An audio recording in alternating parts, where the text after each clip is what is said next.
Nous venons maintenant, nous disons, nous avons faim. Alors que lui, il a déjà obtenu maintenant les votes, il siège au Parlement et il se remplit les poches pendant que vous, vous avez faim. C'est ça du problème, c'est nous avons des analphabètes politiques. Et ils te disent que moi, je ne fais pas la politique.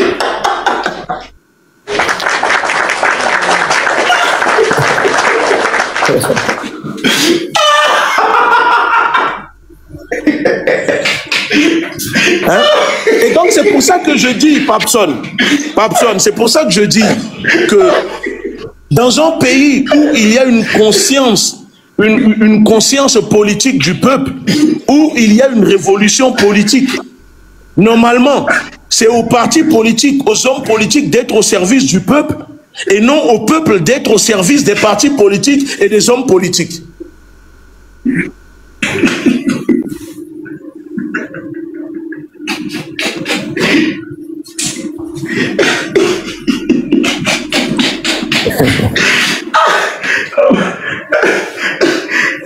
Maintenant, finalement, mes toilettes là, tu vas m'aider, tu vas m'envoyer quelques rias pour mes toilettes.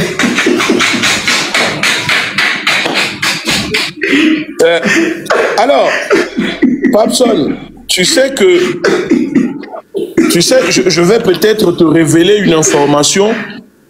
Je pense qu'une fois, tu avais envoyé, je crois, un message sur notre compte. Je ne sais pas si c'est volontaire ou par erreur.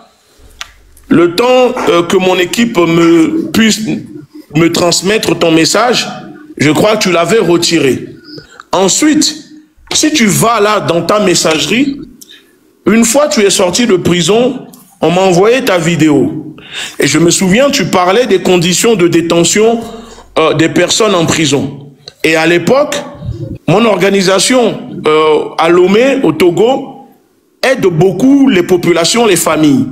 Et je profite pour expliquer aux gens, pendant la période de Covid, peut-être les gens ne le savent pas, mais notre organisation distribuait des colis alimentaires aux populations, on distribuait des kits d'hygiène aux populations sur les marchés, dans les maisons. On avait mis en place un système pour accompagner les populations. Pendant l'époque de Covid-19, les images, les vidéos sont disponibles. Et donc, quand j'ai vu ta vidéo où tu expliquais les conditions de détention de nos compatriotes, j'ai demandé à mon équipe, au responsable projet de mon organisation, en lui disant, prends contact avec Papson et tu lui dis que la Ligue de défense noire africaine au Togo est prête à s'associer avec lui, même en privé, parce que on sait que le fait de travailler avec des gens ouvertement peut poser des problèmes. Donc, on t'avait envoyé un message pour te proposer notre soutien, pour venir en aide aux prisonniers, pour améliorer les conditions des prisonniers politiques au Togo. Tu n'as jamais répondu.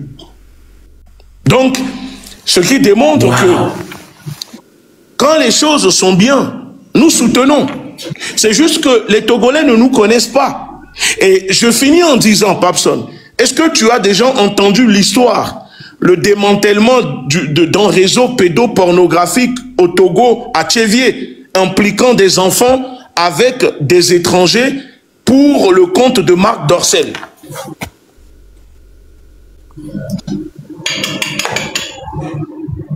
Ok.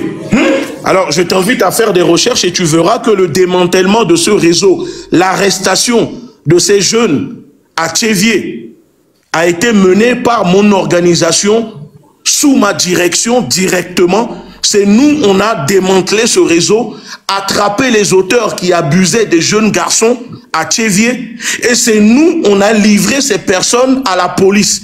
Et tu sais ce qui s'est passé, Papson? Et c'est ce que tu dénonces des fois. Nous avons fait le travail de A à Z, même la prime pour pousser les populations à nous aider. Les 500 €, c'est moi, j'ai demandé, j'ai mis en place cette prime. Le Zémidjan que les gendarmes ont pris pour venir à Tchévié, pour arrêter les jeunes, parce que nous avons mis en place une surveillance. Et nous, on a payé. Ok, c'est notre organisation, nous avons payé. Ça veut dire que les policiers, je me souviens quand on a surveillé ce jour-là et qu'on a dit, ils sont là, venez les attraper, ils étaient à Tchévier, ils nous ont dit, on n'a pas de voiture et on a une moto mais on n'a pas de pétrole. Et j'ai dit à mon responsable d'organisation à Tchévier, on va vous faire un dépôt. Tu envoies à ces policiers pour leur mettre de l'essence et payer le taxi Zemidjan qui va les ramener pour attraper les auteurs qui abusaient des jeunes garçons. On est dans un pays où c'est nous, on était obligés de payer le Zemidjan pour des forces de l'ordre, pour venir attraper des criminels que nous avons arrêtés.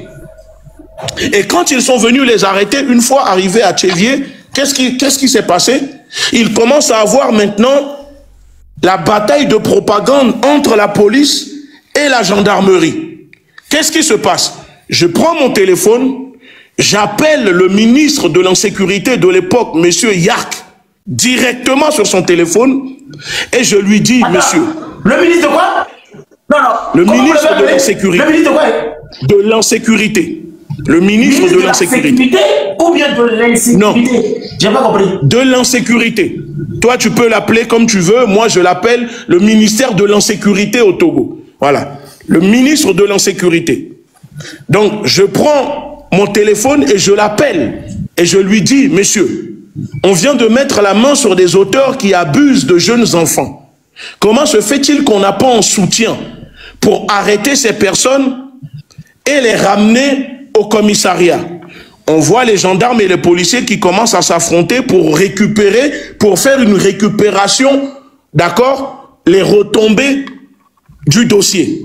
Alors que c'est nous, on a mené le travail, ce n'est ni la... Est-ce que tu peux dire que ça ne tient qu'à moi? Non, s'il te plaît, est-ce que tu peux dire que ce que je viens de dire là, je suis responsable de mes propos et que ça n'engage pas personne? S'il te plaît. Tout ce que je dis, je suis responsable de mes propos. C'est ma bouche qui parle. Voilà. C'est ma bouche qui parle et je suis responsable de mes propos. Donc, voilà. Donc, au Togo, c'est ce qui s'est passé. Et donc, pour conclure, juste pour que les Togolais comprennent, parce que pour que les Togolais sachent qui nous sommes. Donc, quand les enfants ces jeunes ont été arrêtés, ramenés, c'est là où je découvre qu'il y avait des ministres, des étrangers, et même des journalistes impliqués dans ce réseau de pédopornographique au Togo qui abusaient de jeunes garçons et de jeunes filles à travers des orphelinats. Et ça, j'en parlerai plus tard. Et quand le communiqué du gouvernement est sorti, monsieur Papson, tu sais ce qui s'est passé? Le gouvernement sort un communiqué, félicite la police, les gendarmes, les forces de l'ordre, et ne nous mentionne pas dans ce communiqué. Alors que c'est nous, c'est mon organisation, c'est mon argent qui a fait tout le travail. Eux, ils récupèrent le travail, les retombées, il y a un communiqué qui est sorti, et je tape du poing sur la table, et c'est ensuite maintenant qu'ils sont allés rajouter dans le communiqué en disant « Nous remercions la Ligue de défense noire africaine et les populations. » Allez sur le site de la présidence du Togo, vous verrez le communiqué est là, et vous allez voir là-dessus. Vous voyez, c'est ça qui se passe au Togo. Les gens font le travail et d'autres personnes récupèrent. Moi, je ne suis pas dedans. C'est Ogoussi seul qui est responsable de tout. Hein. Donc, il ne faut pas me mélanger dedans. S'il y a arrestation, c'est lui seul qui a parlé. Il a dit devant tout le monde, ils sont 900. Patron, hein, ne me mettez pas, ne m'épilez pas, ne me rasez pas les poils, s'il vous plaît. Il a dit qu'il est responsable. Vous l'avez vu, non? Moi, je n'ai pas dit ça. Hein. Ils sont 800 et quelques personnes. Il a bien dit. Donc voilà, je l'ai posé juste question de toilette. Est-ce qu'il va m'aider? Il est en train de me dire qu'il va m'aider. Il a toujours voulu m'aider. Mais le reste, tout ce qu'il a dit là, pardonnez, je ne suis pas loin de la gendarmerie de Sabado. Pardonnez. Hein? C'est tout près. C'est lui seul qui dit ça. Chef, je veux rendre compte parce que toi, tu n'es pas là. Tu es loin. Moi, je suis dans le pays là. Toi, tu es là-bas. Loin. Donc, il faut que ça soit clair. C'est pas, je ne t'ai jamais organisé, je ne t'ai jamais invité, tu t'es rien prévu, tu as dit ça à tout le monde, tu m'as même écrit, je n'ai jamais vu ça. Donc je ne suis pas dedans. On connaît Togo. Les toilettes, à la fin, tu vas me dire, je me suis adonné. Ogoussi, je viens de m'abonner là. Je viens de m'abonner directement. Maintenant là, tu avais écrit, je n'ai pas répondu. Maintenant, j'ai ton compte. Je vais répondre bien. Mais il n'a qu'à savoir que je n'ai pas fait ça. C'est pas moi qui t'ai invité. Ah bon, attendez, salut. Corbeau appelle Connard. Connard appelle Écureuil. Écureuil raccroche sur le passé. Vas-y. Donc, c'était juste pour expliquer un peu ce qui se passe dans notre pays et c'est ce que tu viens d'évoquer, c'est-à-dire au lieu de suivre le projet, le travail des gens, on ne suit pas, on suit l'humain parce que la personne est de notre village. Nous sommes de la même ethnie et c'est ce que tu dis. Est-ce que c'est possible de mettre de côté nos bords, que ce soit politique, ethnique, etc. et suivre un projet, un programme qui développe notre pays? Malheureusement, on peut le faire. Il faut que notre génération puisse aujourd'hui changer, conscientiser les jeunes. Et au Togo, dans 10, 20 ans, il y a possibilité de voir un nouveau Togo, un Togo nouveau, avec une vraie souveraineté et prospère. Donc voilà, mais pour cela, il faut réduire le cas des analphabètes politiques ou peut-être, si vous voulez, les ignorants politiques, les inconscients politiques, les amnésiques politiques, les aveugles politiques dans notre pays. Non, Bernard, la partie là, je vais te demander de me permettre d'enregistrer cette partie sous ton autorisation. Parce que c'est ça, je dis, c'est la partie que j'ai rigolé, fatigué. Répète cette partie, je vais enregistrer. Il faut réduire quoi, le côté de quoi? Il faut réduire le nombre d'analphabètes politiques ou, pour faire plus clair, d'ignorants politiques, inconscients politiques, amnésiques politiques et les aveugles politiques dans notre pays.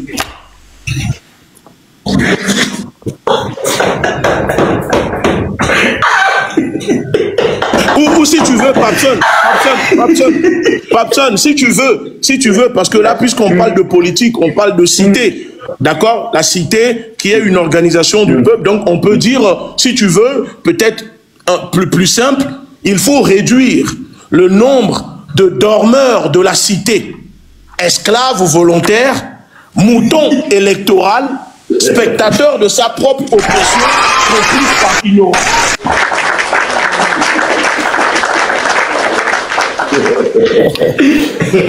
Voilà.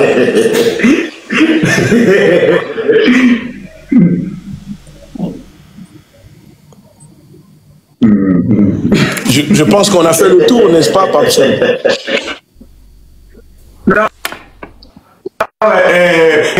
Je ne vais pas oublier quand même pour les toilettes. Tu me contactes et pour les toilettes, je suis chaud. Maintenant, il y a des compatriotes qui veulent t'arracher quelques mots. Pour les toilettes, je te soutiens.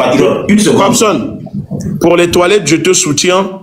Mais il faut savoir qu'en ce moment, je suis sous sanction de l'Union européenne.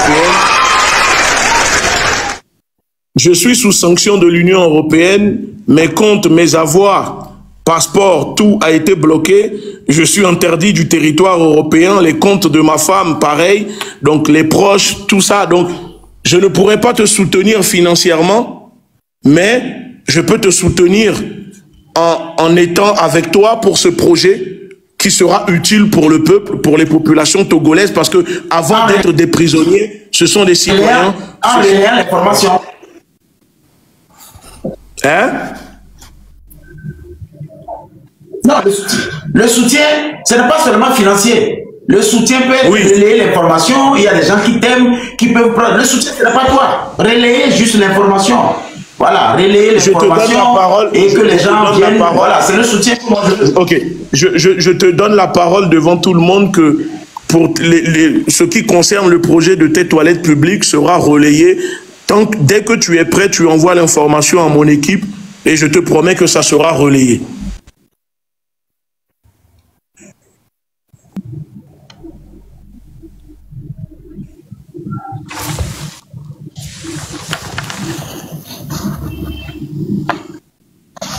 Voilà, donc je pense que je peux y aller. Mais les compatriotes qui veulent t'arracher 2 ou 3 mots. Alors, je peux prendre au maximum 2 questions. C'est comme tu veux.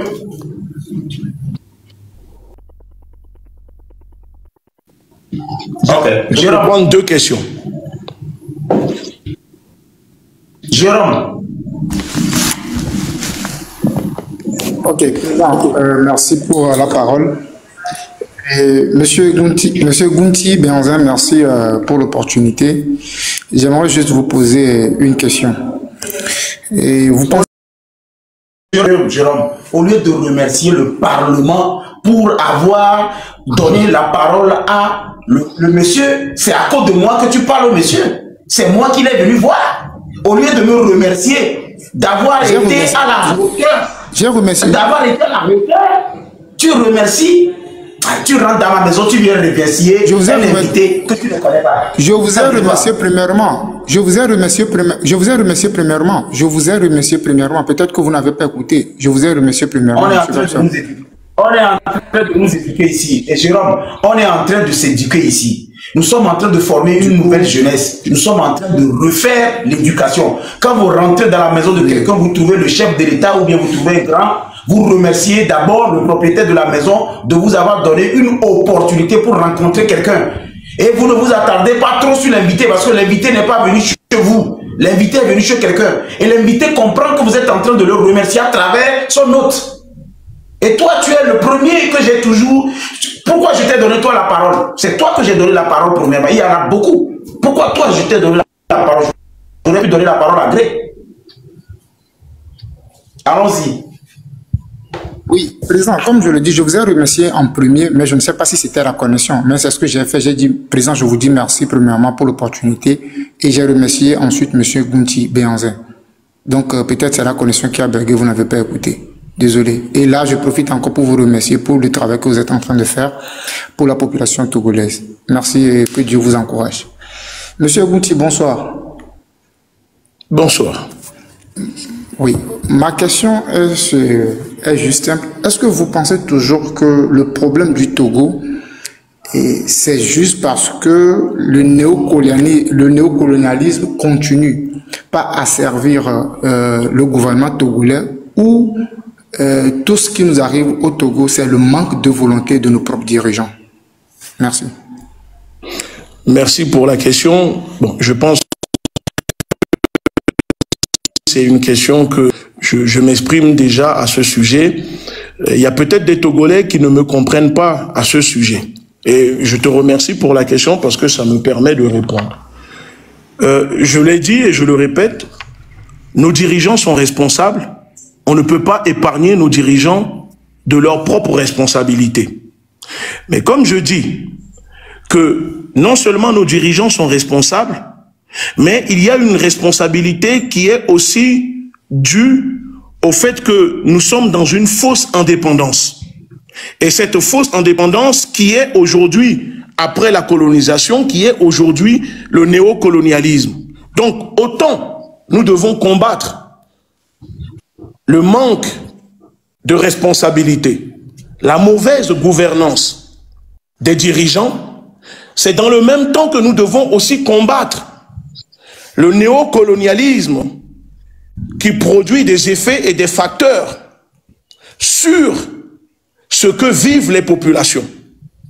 Et donc, c'est pour ça que je dis que dire qu'il faut juste combattre les dirigeants, combattre le dirigeant, le président dans le pays, mais ne pas dénoncer les facteurs qui représentent le néocolonialisme dans notre pays. Parce que ces dirigeants sont placés par qui? Pour servir qui? Ces dirigeants ne sont pas placés pour servir le peuple. Dans le cas du Togo, ces dirigeants sont là pour servir les intérêts néocolonialistes, impérialistes. Et on a déjà évoqué ce cas au début de l'émission avec Papson en expliquant sur le manquement du développement, etc. Donc oui, nous devons combattre les dirigeants, mais nous devons combattre surtout le néocolonialisme, transmettre c'est quoi le néocolonialisme aux populations, à nos enfants. Moi, mes enfants savent c'est quoi le néocolonialisme, l'impérialisme, la colonisation, la prédation. Ils le savent. Et tu sais que normalement, un peuple prolétaire, si on avait la lutte des classes au Togo, La première lutte que nous devons mener normalement au Togo, c'est contre les multinationales en réalité qui pillent la nourriture du peuple. Parce que ce sont ces multinationales qui pillent notre nourriture. Et nos dirigeants sont là pour servir ces multinationales. Donc, quand on se dit en révolution, parce que moi je parle de mon cas, moi je suis dans une révolution. Quand on est en révolution, la première lutte, elle doit être contre ceux qui nous pillent. Ceux qui nous mettent dans l'asservissement. Et aujourd'hui, si tu poses la question aux Togolais, savez-vous contre qui réellement nous sommes en train de nous battre? En dehors de Fort Nyasingbe, les Togolais ne savent pas que nous sommes en train de nous battre contre la Banque mondiale, le World Forum économique, le FMI, les multinationales. Donc ça veut dire qu'il faut éduquer le peuple sur ces thématiques. Et je chute en disant, vous êtes tous d'accord, nous sommes tous nés au Togo. Ça fait 50 ans que nous combattons la famille Nyasingbe. Nous disons, Nyasingbe Yadema, Nyasingbe Yadema, Nyasingbe Yadema est parti. Fort Nyasingbe est venu, a pris le pouvoir. Ça fait 20 ans, nous disons maintenant Fort Nyasingbe, Fort Nyasingbe. Fort Nyasingbe va partir. X viendra prendre le pouvoir. Et ensuite, nous allons encore continuer à crier X doit partir. X doit partir. Pourquoi? Parce que nous dénonçons l'individu. Nous dénonçons les personnes, mais on ne combat pas le système hybride à la tête de nos pays. Donc, il faut casser. Je ne dis pas aux Togolais, tout de suite, prenez des armes, allez brûler l'ambassade de France ou tuer. Non, nous disons que une lutte, elle est médiatique. Sur les réseaux sociaux, au même moment, nous dénonçons les soutiens internes à ce régime, que ce soit les politiques, les ministres, les petits amuseurs publics, les artistes que j'appelle artistes sportifs, qui sont des amuseurs publics. Autant nous devons dénoncer ces personnes, mais on doit aussi dénoncer le soutien exogène qui soutient le régime. Parce que quand on prend une justice, si je viens, je te donne une arme, et que tu vas, tu tires sur Papson, tu tues Papson. Quand il y a une enquête de justice, la justice ne s'arrête pas seulement sur toi. Non, toi, tu l'as pris. Il faut, il faut tirer plutôt Lion. Pourquoi il tire sur Papson? Il faut tirer celui qui a Ok. Alors, si tu tires sur le lion, exemple, et qu'il y a une enquête de justice, la justice s'intéresse à toi sur le fait d'avoir tiré, mais la justice va s'intéresser à qui t'a fourni l'arme et les munitions qui ont tué le lion. Donc si seulement la justice s'intéresse au fait que c'est toi qui as exécuté en tuant le lion, mais ne va pas chercher le commanditaire, mais ça n'a pas de sens. Ça veut dire que tu mets cette personne en prison, mais puisque le commanditaire est toujours dans la nature, il peut encore aller financer une autre personne pour encore aller tuer. C'est pour ça qu'on dit qu'il faut démanteler tout le système, tout le réseau. Et pour le faire, ça passe par la communication que nous faisons sur les réseaux. Ne serait-ce que dire aux Togolais que si vous prenez en français, sur 100 € dans la poche d'un Français, 80 € appartient au peuple togolais, dû au pillage des multinationales, dû au pillage à travers le franc CFA, les avoirs, le dépôt du franc CFA à la Banque de France, dû à ce système de prédation. Et une fois que le Togolais comprend cela, même le prolétaire qui est dans son village, paupérisé, qui n'a pas d'eau, qui n'a pas d'électricité, sait en réalité qu'il faut combattre son dirigeant, mais derrière ce dirigeant, il y a des commanditaires. Et c'est comme ça que la lutte, elle est complète. Et donc, c'est pour ça que je dis qu'on ne peut pas continuer encore 50 ans à combattre seulement le clan Nyasingbe, et on continue de laisser ceux qui ont installé les Nyasingbe et qui imposent les Nyasingbe à la tête de notre pays. Est-ce que vous êtes au courant que quand il y a eu les répressions du 6, oui, ce sont les militaires qui ont commis ces actes de barbarie, mais qui forment les militaires togolais? Dites-moi qui forment les militaires togolais à cette manière de répression contre des manifestants. C'est la France, ce sont les militaires français qui forment les militaires togolais, les conseillers militaires français qui planifient les plans de répression. C'est la France qui fournit les gaz lacrymogènes, les balles. les renseignements pour aller interpeller des gens, arrêter des gens. Non, s'il te plaît, parce qu'il y a des informations, quand vous le balancez comme ça à la place publique, je voudrais bien comprendre. Donc, ceux qui font qu'on tape les gens, c'est les Français qui les montrent comment on tape les gens, on lance les gaz là. C'est les Français. Le système de répression qui existe au Togo est un système de répression coloniale, issu de la colonisation, puisque l'armée togolaise n'est pas une armée républicaine, mais une milice créée après le coup d'État contre Sylvanus Olympio pour protéger Eyadema et les intérêts de la France au Togo. Donc ce n'est pas une armée républicaine, c'était à la base une milice coloniale. Ce sont des militaires étrangers, africains, à la base, qui ont constitué l'armée togolaise. Ce ne sont pas des Togolais à 100% qui sont à la base de la création de l'armée togolaise. Les informations que je dis sont disponibles. N'importe qui, il suffit de croiser les sources, de faire des recherches pour obtenir la vérité. Maintenant, pourquoi eux-mêmes ils ne font pas ça chez eux? C'est-à-dire, ils enseignent aux militaires comment taper à l'ancien. Mais pourquoi eux, ils ne font pas ça chez eux? C'est la partie que je ne comprends pas. Pourquoi eux, même, ils nous forment comme ça, ils ne font pas ça quand ça se passe chez eux? Pourquoi eux ne font pas ça? Mais monsieur Papson, c'est là où je pense que vous vous trompez. Alors je peux vous donner des bilans. Sous Macron, en France, lors des manifestations, des Français se font tuer, éborgnés. Vous ne voyez pas la répression fasciste qui existe en France quand il y a des manifestations contre le prolétariat, les prolétaires français, des gens qui sont éborgnés, des Français qui sont tués. La liste est disponible. Je vais vous dire une chose, la France détient le service de maintien d'ordre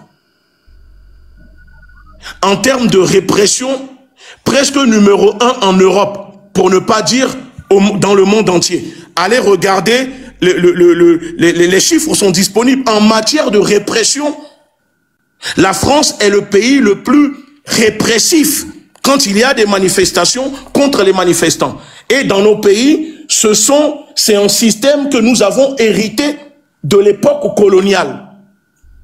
Nous avons une police coloniale, une armée coloniale.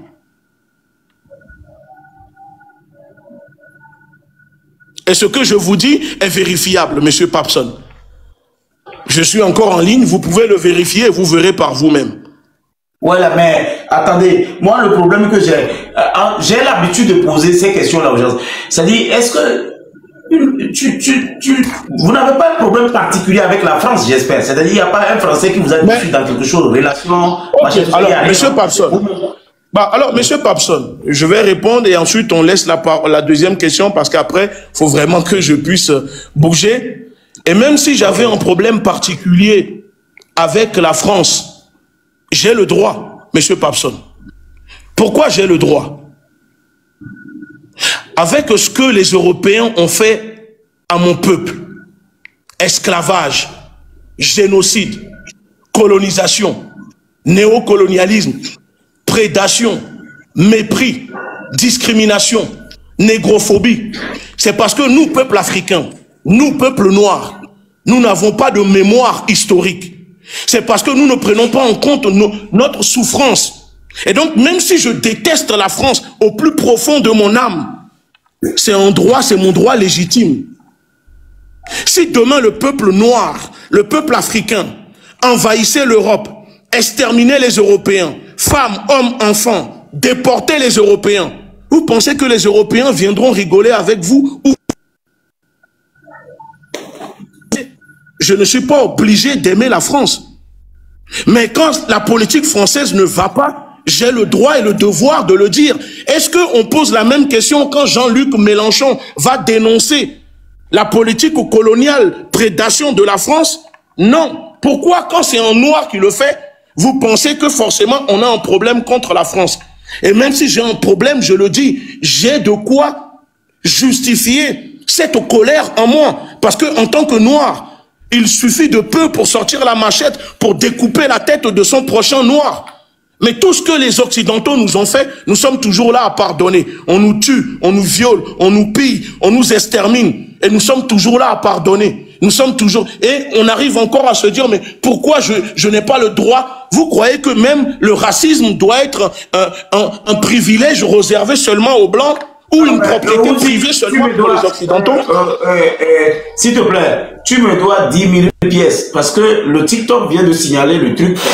Parce que les mots que tu as sortis là, c'est les gros. On va laisser dans ce cas une autre question et je pense que je ne vais pas faire sauter, comment dire, ton TikTok et on va laisser la question. Mais en tout cas, je le dis. Tu ne vas pas faire sauter. Non, moi je n'ai pas de problème. Monsieur Papson. Tu ne vas pas faire sauter le Parlement. Non, monsieur Papson, moi je n'ai aucun problème. Monsieur Papson, la France est un beau pays. La France est un beau pays. S'il te plaît, ne dis plus rien, parce qu'ils m'ont envoyé un signalement grand comme ça. Non, il n'y a pas de souci. Non, je n'ai aucun... Non, monsieur Papson, je n'ai aucun problème contre la France, contre le peuple. J'ai un problème contre la politique africaine de la France, contre la France-Afrique, le néocolonialisme de la France. C'est contre ça que je me bats. Tu comprends ou pas? Moi, je n'ai aucun problème avec la France, hein, mais c'est la France qui a un problème avec nous, les Africains.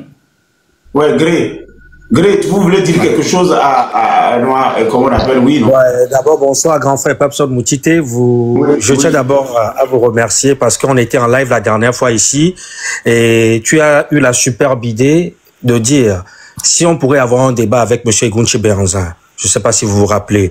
Et en moins de 3 jours, vous aviez, voilà, tenu promesse. Ça montre que vous êtes un homme de parole, en tout cas.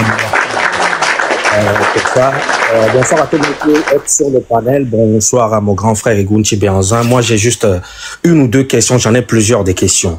Non, je prends une question et je m'en vais. Je suis désolé, je suis resté longtemps, donc là, j'ai vraiment des choses à faire. À la base, j'étais même pas venu pour prendre des questions. J'étais venu juste pour parler, échanger avec ma personne. Je vais assez rapidement paraphraser alors.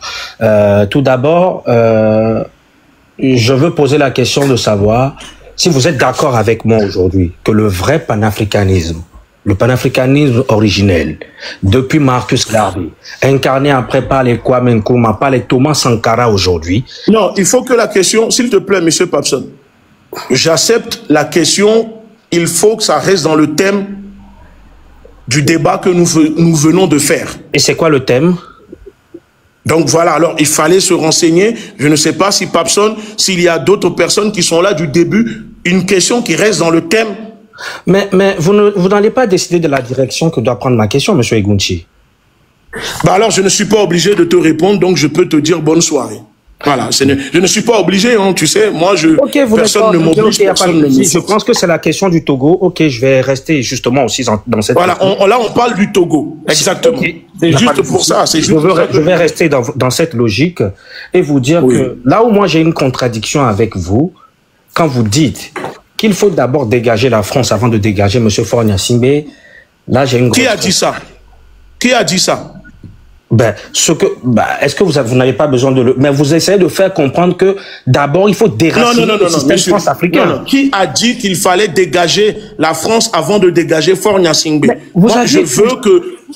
Non, monsieur, parce que je viens encore d'expliquer. N'essayez pas de me prendre... Non, moi je ne veux pas... Monsieur, j'aime les gens qui sont honnêtes. Ne me fais pas dire ce que je n'ai pas dit. Je n'ai jamais dit au Togolais. C'est ce que j'ai cru comprendre. Alors, non, il ne faut pas croire. Moi, je ne suis pas... Ici, on n'est pas à l'église, monsieur.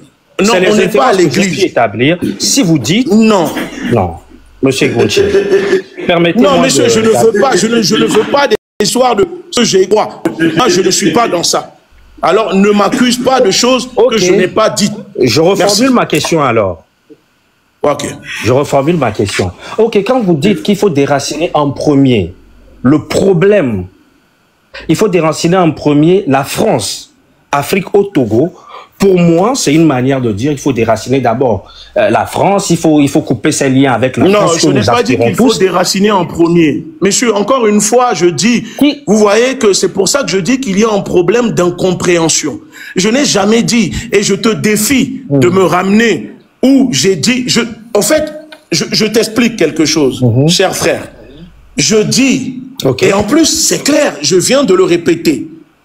Je ne sais pas si c'est un problème de compréhension ou de la langue, mais je dis que au même moment que nous sommes en train de dénoncer le régime et ses soutiens internes, nous devons aussi dénoncer les soutiens externes.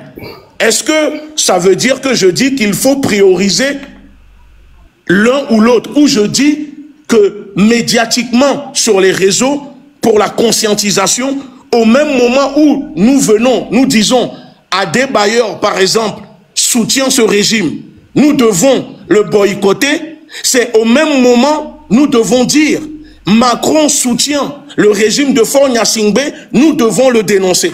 C'est ce que je dis. Ok, ça je suis d'accord. Maintenant, qui doit être déraciné pour vous en premier? C'est M. Faure Gnassingbé ou c'est les liens coloniaux?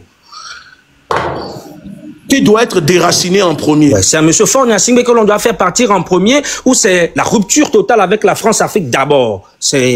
Où est-ce que vous vous positionnez? Monsieur, dans le cas du Togo, il ne faut pas dire que telle personne doit être en premier, telle personne doit être en deuxième. Je dis que ça fait 50 ans que nous disons aux Togolais, nous luttons au Togo pour faire chasser la famille Gnassingbé. Et ça fait 50 ans, les Gnassingbé sont toujours là.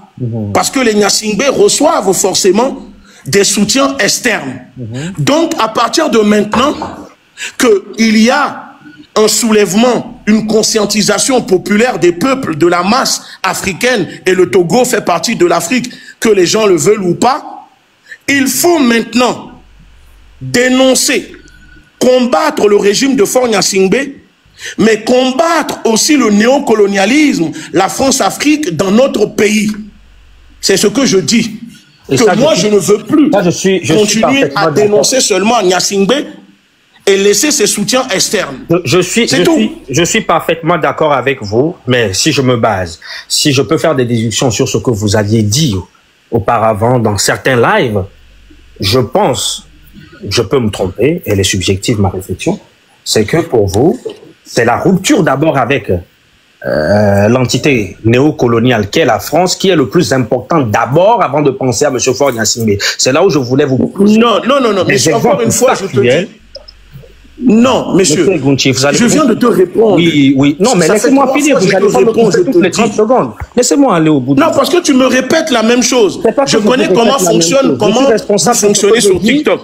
Malheureusement, je suis responsable de ce que je dis, mais pas de ce que vous comprenez. Oui, mais parce qu'après, les gens font des coupures, d'accord? Et je ne veux pas que, encore une fois, qu'on transforme le débat, qu'on manipule notre échange. C'est pour ça qu'à chaque fois, quand tu dis quelque chose qui n'est pas bon, je préfère tout de suite remettre ça dans l'ordre. Comme ça, quand les vidéos sont coupées, faut pas qu'on essaye de faire croire autre chose. Ok. Voilà. Vu que on va dire, les autres questions, vous n'arrivez pas à me répondre ou que vous ne voulez pas débattre sur ce genre de questions. Ok, pour vous aujourd'hui, sur la sphère politique togolaise, quel panafricain vous voyez être apte à assurer cette transition si la classe politique est d'ailleurs même existante? Parce que vous parlez beaucoup de panafricains à la tête, il faut qu'un panafricain... Ok, sur la classe politique togolaise, sur le chéquier politique togolais, quel panafricain vous aviez? Encore une fois, moi je ne sais pas quand j'ai dit qu'au Togo, il faut un panafricain à la tête du Togo, etc. Moi je ne sais pas, ces propos n'engagent que toi, donc je ne sais pas à quel moment où tu as vu ces propos de moi, parce que je pense que... Je ne sais pas, moi si tu me dis quand j'ai dit ou précisé qu'il faut obliger, peut-être que tu confonds, ok, je viens de voir ce que tu essayes de dire. En fait, tu confonds souverainisme et panafricanisme, n'est-ce pas? Non, parce que je dis oui qu'à la tête du Togo, il faut des souverainistes. C'est ça que je dis. Je dis qu'à la tête du Togo, il faut des souverainistes. Oui, il faut des souverainistes. Ok, il n'y a pas de souci. Il faut des souverainistes. Voilà. Maintenant, sur le chéquier politique togolais, qui pourriez-nous vous présenter? Parce que vous saviez très bien que moi, que la nature a horreur du vide. Après le départ de M. Faure Gnassingbé... Moi, je peux présenter quelqu'un comme toi, comme Greg. Je pense que tu as les bagages qu'il faut pour être président. Il ne faut pas avoir bac plus 10 ou quoi que ce soit. Merci. C'est ça. Nous faisons ce changement. Ce n'est pas une autre personne, mais c'est pour que toi, c'est pour que les gens qui nous écoutent, qui nous regardent, le jeune qui est dans sa maison puisse devenir président. Merci. Il n'y a pas besoin forcément mais là, je vous parle quand même d'une urgence, de quelque chose d'imminent, parce que le départ de M. Faure Gnassingbé, vous le saviez bien que moi, que c'est quelque chose qui sera assez rapide. C'est quelque chose qui se passera assez rapidement. Maintenant, pour vous aujourd'hui, dans la classe politique togolaise, dans toute la sphère politique togolaise, non, dans la classe politique togolaise, il n'y en a pas. Moi, il n'y en a plus. Vous êtes d'accord avec moi? Vous êtes d'accord avec moi qu'il n'y en a plus, que même la classe politique n'est plus. Mais il n'y en a pas. C'est ce que j'appelle, écoute, c'est ce que j'appelle une podosition contrôlée. D'accord? Vous dites les podosants, moi je dis podosition. Ce sont. Non, il faut savoir. Non, il faut respecter aussi les gens, respectant leur, donnant-leur le titre qu'ils doivent avoir. Non, monsieur, ce n'est pas un manque de respect. Tu vis en France, tu sais très bien. C'est la podosition. La podosition ne peut pas aujourd'hui remplacer Faure Gnassingbé. Non, ça, il est hors de question, Greg. Toi et moi, nous ne luttons pas pour que demain, pour placer un podosant à la place de Faure Gnassingbé. Si c'est ça, je préfère encore dormir, jouir du confort que je possède dans ma maison.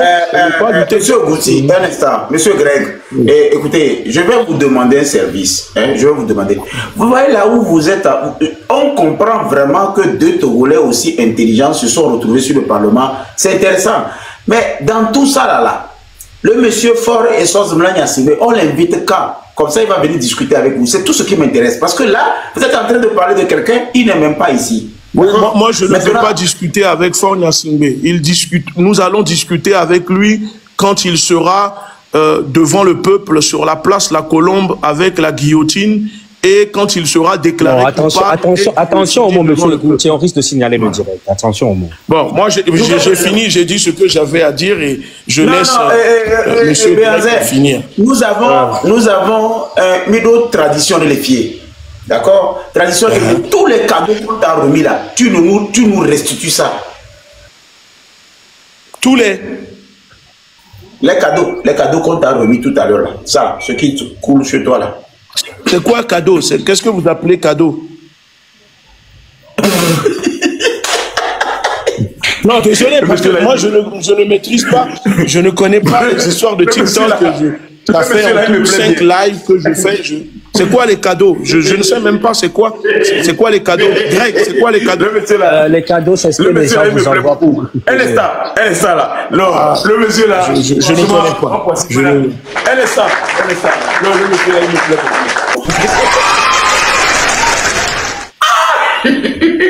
C'est-à-dire, le gardien, c'est quoi cadeau? Bon, lui, il ne maîtrise rien de tout ça. C'est-à-dire, qu'est-ce que vous appelez cadeau même? Parce que lui, il parle, il ne sait même pas qu'on a chargé son truc là à plus de 1700 et quelques. Tonton, c'est toi qui veux 1700 quoi? 1700 euros? C'est quoi? 1700 euros, c'est quoi? Non, désolé, mais 1700 qui sont convertis, ça fera quelques euros. Mais bon, d'accord. Je savais même pas. Je ne savais même pas que ça existait. Moi, je vois juste des roses. Je croyais que c'est comme des likes, les cœurs. Je sais même pas que c'est des cadeaux ou des choses comme ça. Monsieur Egunti, je sais que vous êtes sur le point de partir, mais pour moi, par exemple, dans ma conception des choses, j'aspire rompre avec cette France-Afrique, rompre avec parce que la France, il faut reconnaître, ils ont eu des parcours assez sombres en Afrique que nous pourrions reconnaître. Mais pour moi aujourd'hui, le plus important pour moi, c'est le départ de monsieur Faure Gnassingbé. Pourquoi? Mais monsieur, personne ne dit que le plus important n'est pas le départ de Faure Gnassingbé. Je vous soumets mon idée pour voir ce que vous en pensez. Pourquoi? Parce que si je prends aujourd'hui la référence de ce qui arrive à incarner aujourd'hui un certain panafricanisme comme le Burkina. Au Burkina, ils ont d'abord renversé monsieur Roch Kaboré. Ok, alors je peux répondre. Non, je connais cette question. Cette question, ça revient tout le temps. Non, je peux répondre. Non, j'ai pas encore. Non, parce que je sais ce que tu veux dire. Je sais ce que tu veux dire. Vous n'êtes pas médium, monsieur Egunti. Laissez-moi. Ok.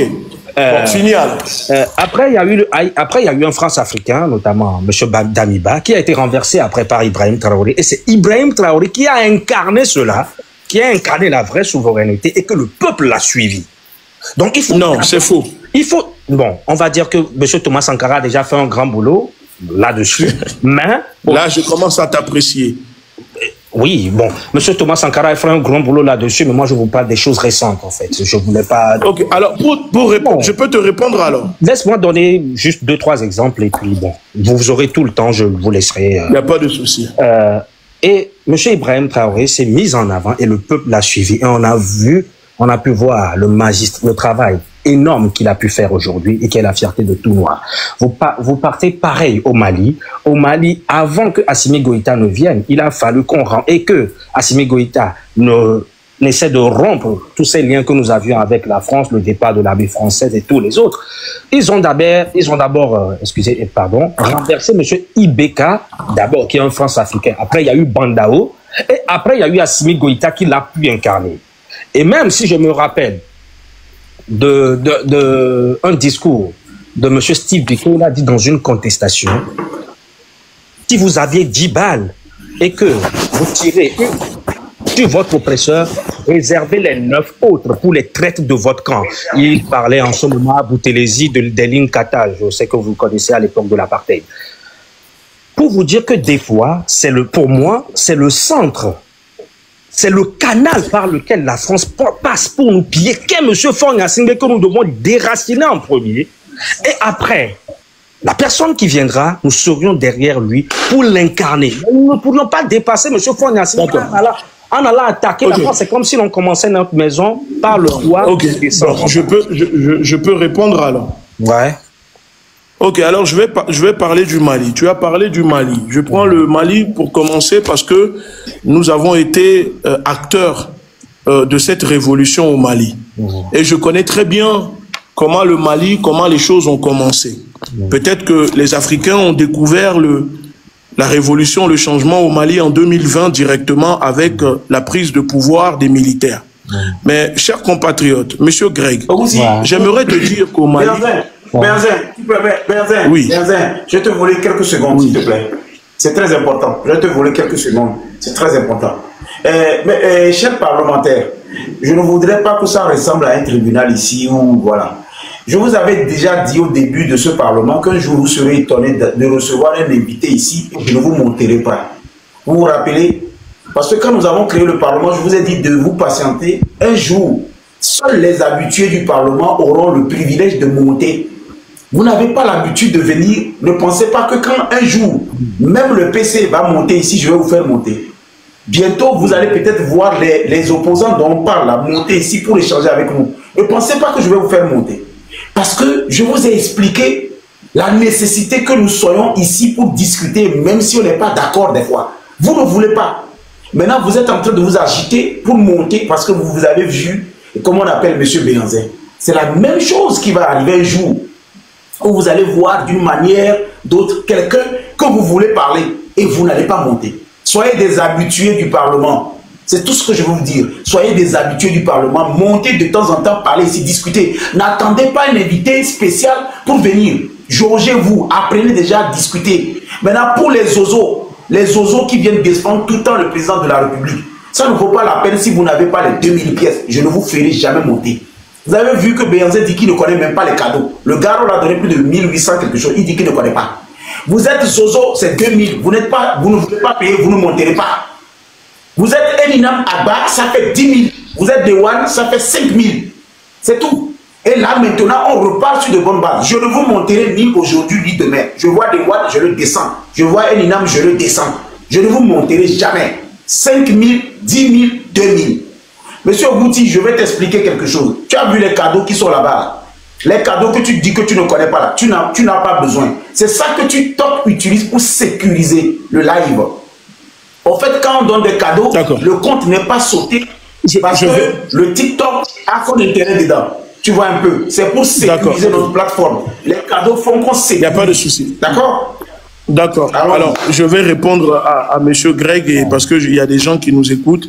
C'est très important pour moi. Donc, je disais à M. Greg qu'au Mali, bien avant 2020, quand le peuple se mobilisait déjà, parce qu'il y a mes camarades qui sont là, ils peuvent en témoigner, on avait déjà, à l'époque au Mali, il y avait déjà une conscientisation panafricaine contre la France-Afrique au Mali. Qui a fait un grand travail aussi. Oui, non, mais attends, je vais te répondre. C'est pour ça que je suis en train de te répondre. Donc, bien avant 2020, il faut savoir que le peuple malien est un peuple qui a subi un pourcentage de décolonisation sous Modibo Keïta au Mali. Donc, cette décolonisation qu'il y a eu au Mali, sous Modibo Keïta, tu connais très bien l'histoire, Greg. Tu es quelqu'un de très instructif. Avec la Grande Fédération du Mali, avec les exactement, la Grande Fédération, etc., qui devait avoir lieu.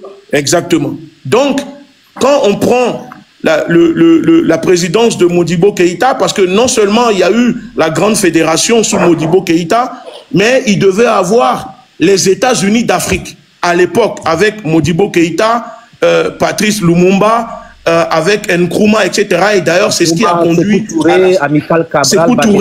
c'est ce qui a conduit à l'assassinat de Patrice Lumumba quand les États-Unis, la CIA, a découvert le plan parce que c'était les Afro-Américains, les militaires Afro-Américains qui devaient quitter les États-Unis, qui étaient censés former l'armée des États-Unis d'Afrique à l'époque. Bref, c'est un autre sujet.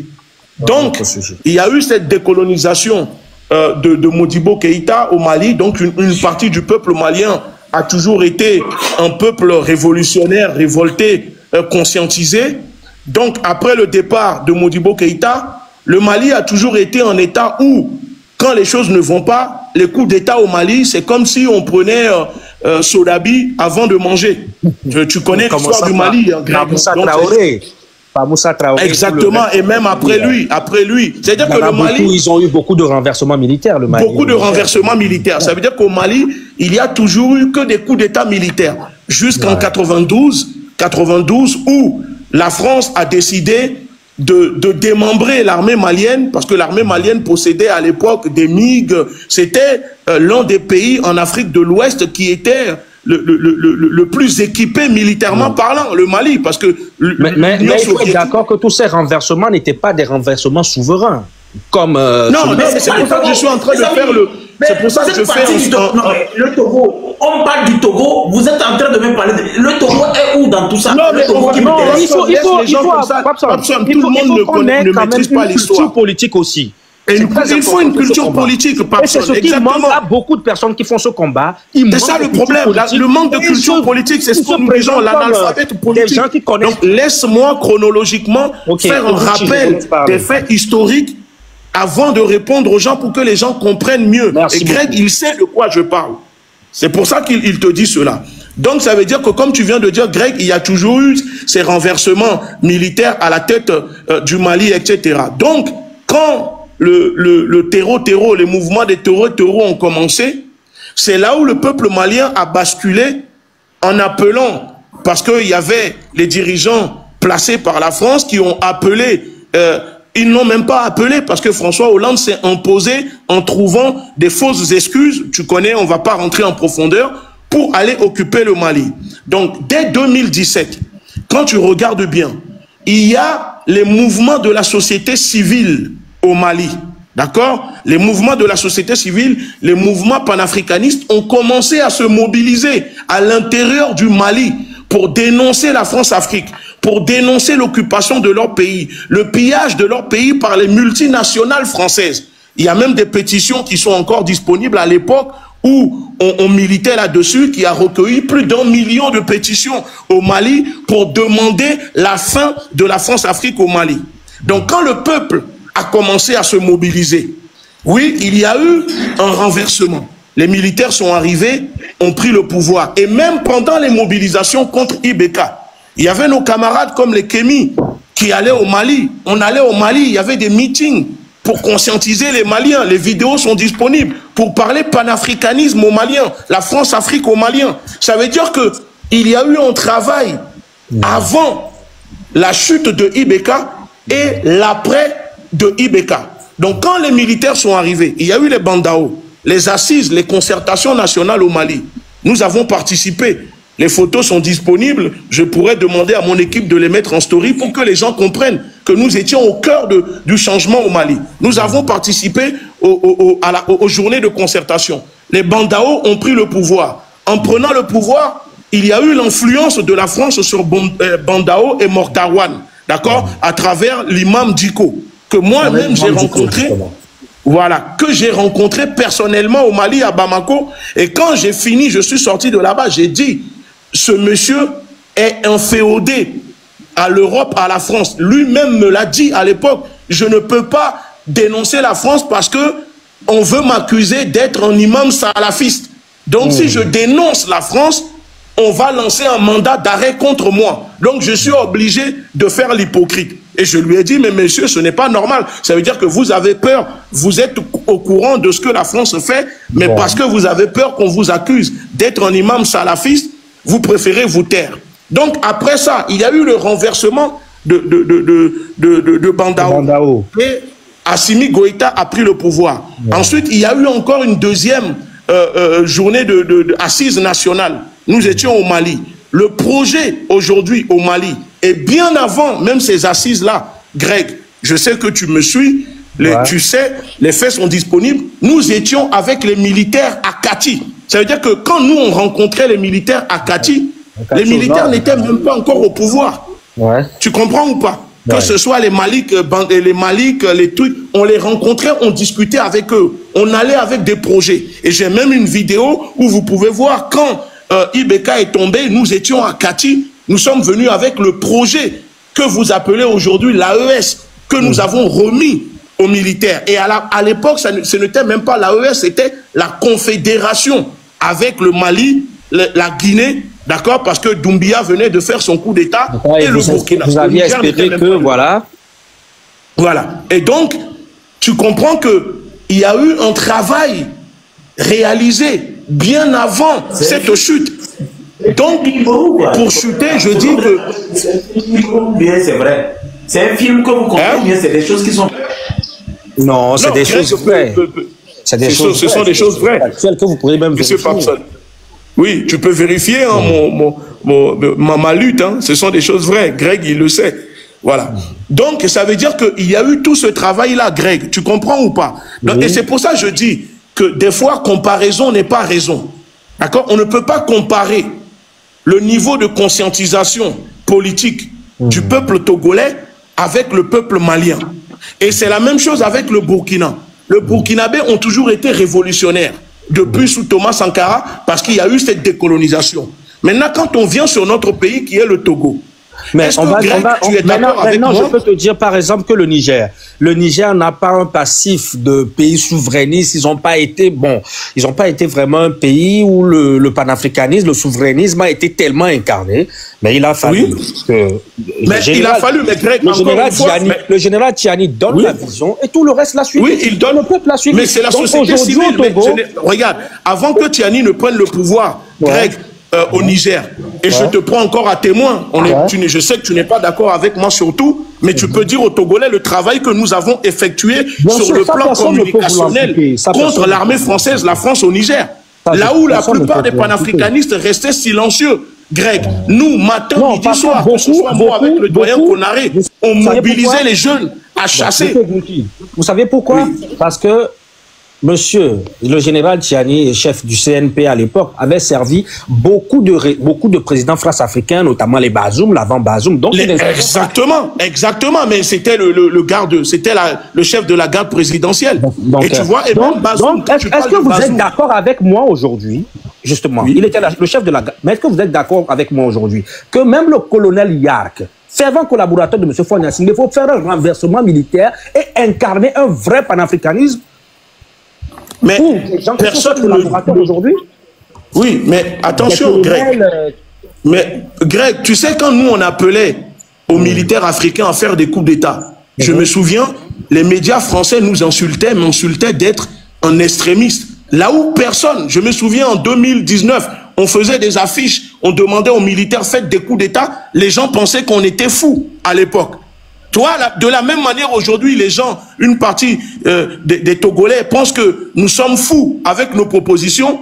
C'est de la même manière que quand on faisait pour le Mali, les gens pensaient qu'on était fous. Quand on a fait pour le Burkina, les gens pensaient qu'on était fous. Quand on a fait pour le Niger. Donc moi, je dis que comment se fait-il que moi, je suis Togolais? J'ai lutté, j'ai apporté ma contribution pour ces pays qui se sont libérés. Nous avons de l'expérience aujourd'hui dans le domaine. Le Mali nous a servi de laboratoire de cette révolution pour savoir comment fonctionnent les mécanismes, là où taper, là où faire mal. Nous avons l'expérience là-dedans.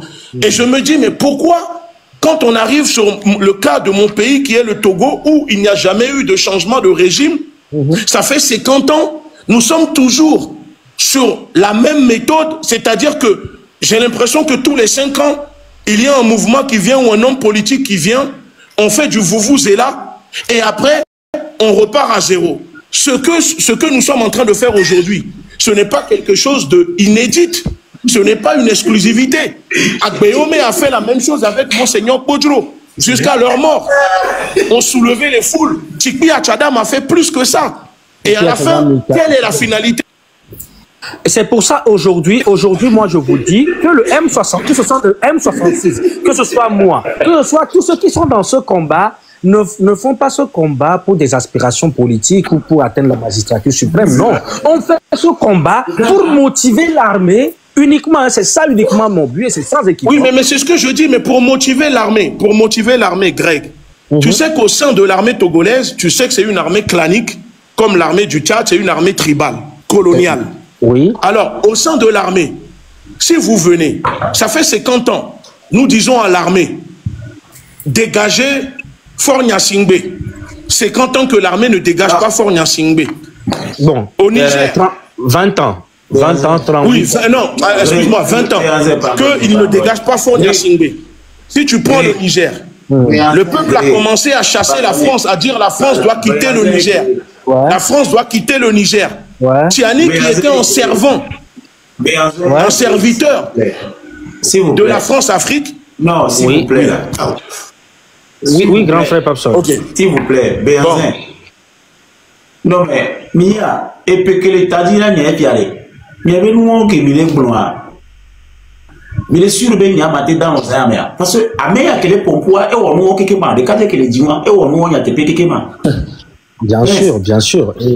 Et bien sûr qu'il a vraiment, bah bien sûr, les Ngouti, ils ont quand même été, même si aujourd'hui on a des débats d'idées, des contradictions, on ne peut pas le lui amputer que c'est un gars qui a énormément travaillé pour le panafricanisme, et moi-même d'ailleurs. Donc, quand on vous parle de certaines choses, c'est parce que nous les maîtrise. Dans la presse, nous qui pas tabler les blancs, les gomaremos, c'est pas, il n'a pas lui ça. Que pas il nous répète, il a vécu ça vraiment. Bah non, il ne pas des choses qu'il a vécues, je t'en parle aussi. C'est le panafricanisme aussi qui m'a amené à Luanda en Angola, au Sénégal et dans beaucoup de pays aussi. Mais c'est pas parce qu'on tombe dans coucher. Vous saviez, Papson, grand frère Papson, je veux passer aussi par ton panel. Non, allez-y, moi, monsieur Bonchang, je vous laisse. Parce qu'aujourd'hui, on vient parler de politique togolaise, parce que c'est notre pays, on le fait pour les autres. Ouais.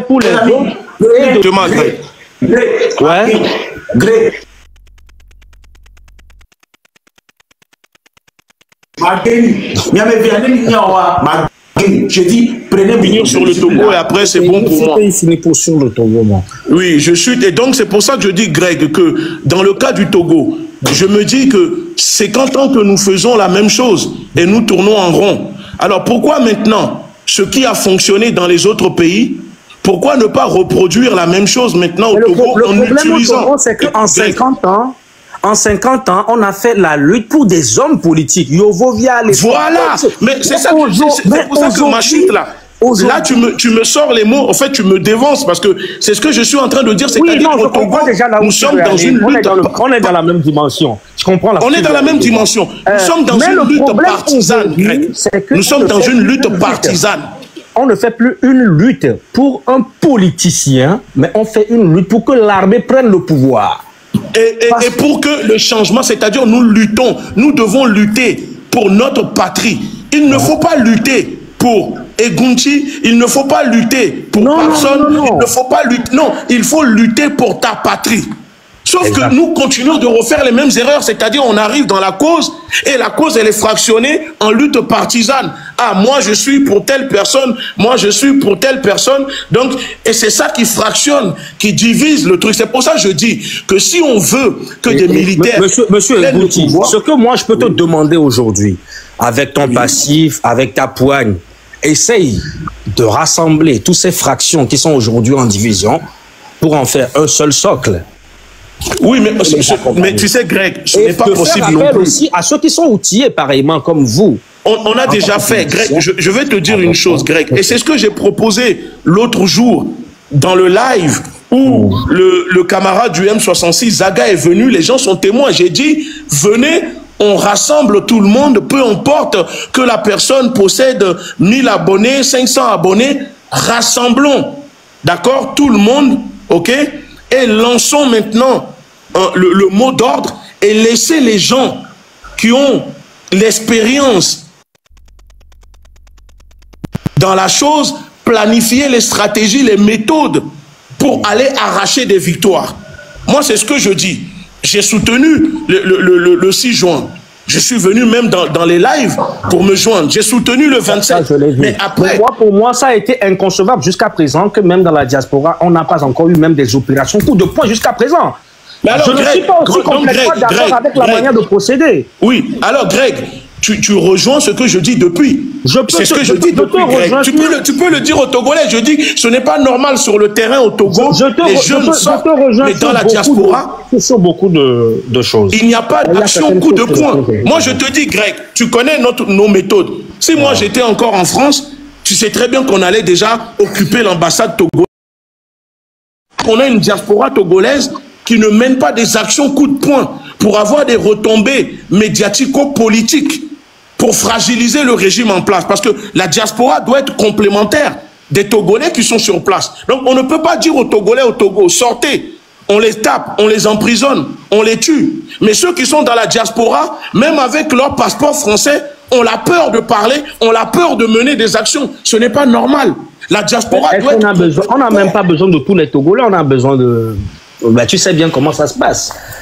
On n'a même pas besoin de tous les Togolais. Mais bon, bref, on ne va pas étaler peut-être les... Oui, donc c'est pour ça que je dis que pour que l'armée puisse prendre le pouvoir au Togo, c'est quand nous allons commencer à dénoncer la France-Afrique, à parler de souveraineté, qu'il y a des militaires togolais qui vont se dire, ah oui, là, on se reconnaît dedans parce que on veut devenir comme les Ibrahim Traoré, les Assimi Goïta. Moi, tu comprends ou pas? Je sais où tu veux. En fait, il y a des choses que je ne peux pas expliquer publiquement. Moi, je suis réaliste dans ce combat et je sais que l'armée, c'est le seul socle sur lequel on peut se tenir. C'est le seul socle, mais pour stimuler l'armée. Moi, 80%. Oui, donc pour la stimuler, Greg, pour la stimuler, l'armée, pour la stimuler, il ne suffit pas seulement de dire Faure Gnassingbé doit partir. Conscientisons même l'armée sur le plan dans la souveraineté. Utilisons le vent panafricanisme qui balaye en ce moment l'Afrique pour libérer notre Togo. Moi, c'est ce que je dis. C'est-à-dire que moi, je sais qu'au sein de l'armée, il y a des gens, quand nous allons commencer à parler de souveraineté, de France-Afrique, de néocolonialisme, ils vont se sentir, ils vont se reconnaître dedans. Moi, j'en ai beaucoup parlé, Merci. De cela, en espérant que cela soit uniquement un militaire qui prenne le pouvoir. Et beaucoup de gens m'ont dit, parce qu'ils sont panafricains, qu'ils ne veulent pas de militaires. Je ne comprends même pas la définition. Beaucoup de personnes qui sont tombées dans le panafricanisme en 2023, qui se exactement, qui découvrent le panafricanisme là, qui ne savent même pas ce que c'est. Des leaders de mouvement qui parlent de France africaine sans avoir aucune culture politique, sans absolument rien connaître des rouages de la France-Afrique, sans jamais incarner un tel mouvement, sans aucun passif connu, qui se permettent. Oui. Ça devient une embrouillamini totale pour moi. Oui, mais Greg, c'est pour ça que je dis que dans une lutte, moi, je ne regarde pas le fait que, est-ce que telle personne sait bien parler français ou pas. Tu sais, chez les anglophones, il y a une différence de mindset, d'accord, le mindset avec les francophones. Quand tu vas chez les anglophones, ils ne vont pas te demander, Greg, tu viens me parler, c'est quoi tes diplômes? C'est quoi ton... Non, ils te demandent, c'est quoi ton expertise? C'est quoi ton expérience? Tu comprends ou pas? C'est-à-dire que si tu as fait 2 ans de soudure, tu as de l'expérience en soudure, ils vont te prendre. Ils ne vont pas demander qu'est-ce que tu as comme diplôme? Est-ce que tu as bac plus 20? C'est ça le problème des francophones, de la lutte. C'est-à-dire que moi, je vois des fois même des interviews où je voyage, tu arrives en interview avec des journalistes francophones, ils te posent la première question, quel est ton diplôme? Mais c'est pas avec un diplôme, c'est pas ça. Et Fidel Castro, c'est pas avec le diplôme. Che Guevara, c'est pas avec le diplôme. Combien de diplômés nous avions à la tête? Excusez-moi, parce que j'ai l'impression. Voilà, donc moi je vais vous laisser. Monsieur Egounti, bonsoir sur le panel. Je pense que ça ressemble.